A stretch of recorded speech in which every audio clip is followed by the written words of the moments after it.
சொந்தமாக YouTube channel நடத்த வேண்டுமா? நீங்களும் பிரபல ஆங்கர் ஆக வேண்டுமா? உடனே சேருங்கள் Pandey school of journalism. Contact 7338824242. பயங்கரவாதத்திற்கு மென்மையான இலக்குகளாக தென் மாநிலங்கள் உள்ளன என்று ஆந்திர பிரதேச துணை முதல்வர் பவன் கல்யாண் எச்சரித்துள்ளார்.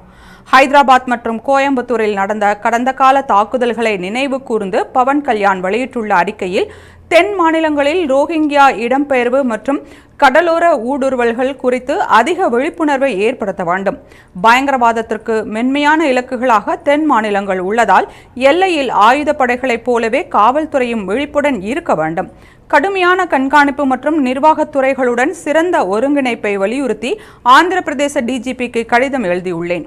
ரோஹிங்கியா குடியேற்றங்கள் உள்ளூர் வேலை வாய்ப்புகளை பறிப்பது மட்டுமல்லாமல் புலம்பெயர்ந்தோர் ரேஷன் அட்டை, ஆதார் அட்டை மற்றும் வாக்காளர் அட்டைகளை பெறுவது, நிர்வாகத்தின் அலட்சியம் மற்றும் பாதுகாப்பு குறைபாடுகள் குறித்து கடுமையான கேள்விகளை எழுப்புகிறது என்று தெரிவித்துள்ளார்.